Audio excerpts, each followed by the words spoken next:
Je m'appelle Anne-Sophie, j'ai 26 ans, je suis étudiante en école d'architecture à la Villette et je suis en Master 1.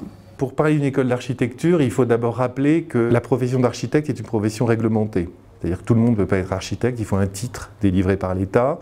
Il y a 20 écoles d'architecture habilitées en France qui sont publiques. Et puis, il y a une école privée qui est à Paris. Si j'ai choisi de m'inscrire en école d'architecture, c'est parce que ça m'intéressait de gérer toutes les échelles de projet, les systèmes des villes, l'urbanisme, à la fois aussi l'écologie et la question du patrimoine. L'intérêt, je pense, de ces études, c'est que c'est extrêmement divers.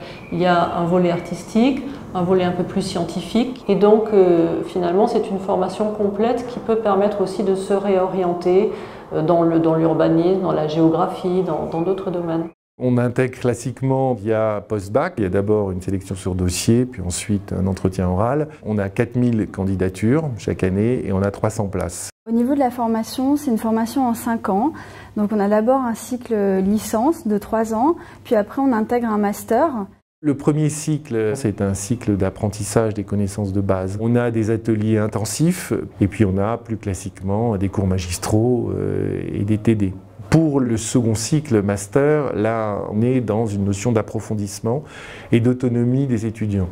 Donc à Bac plus 5, on a à la fois un diplôme d'état d'architecte et on a un grade de master. Et par la suite, si on a envie, on peut faire la HMO, c'est l'habilitation à la maîtrise d'œuvre qui va permettre plus tard de pouvoir construire soi-même ses bâtiments et pourquoi pas d'ouvrir son agence. Il y a 3 stages obligatoires dans la scolarité, 2 pendant le cycle licence et un autre pendant le cycle master de 8 semaines. Il y a les stages ouvriers, c'est un stage qui va se faire en chantier. Et puis il y a les stages, par exemple en agence d'architecture. Au sein de la Villette, on a une entreprise junior qui s'appelle Passerelle V qui nous permet de nous faire des contrats pour travailler en agence en même temps qu'on est à l'école. Donc ça nous permet d'être formés et d'être rémunérés en même temps. Les qualités requises pour ces études, c'est avant tout l'autonomie. Il faut être curieux et je pense qu'il faut vraiment être passionné parce qu'il y a beaucoup de travail.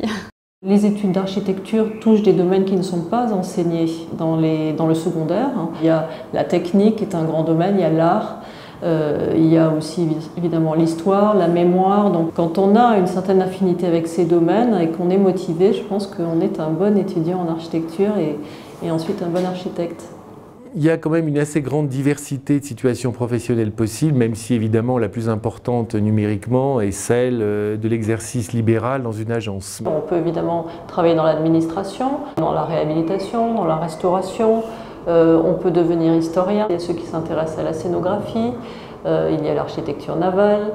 On est à 90% d'insertion dans les 6 mois qui suivent l'obtention du diplôme. J'aimerais bien plus tard, pourquoi pas, ouvrir une agence. J'aimerais aussi faire un doctorat en recherche, donc à la fois avoir un pied dans la recherche, donc dans la théorie, et à la fois dans la pratique.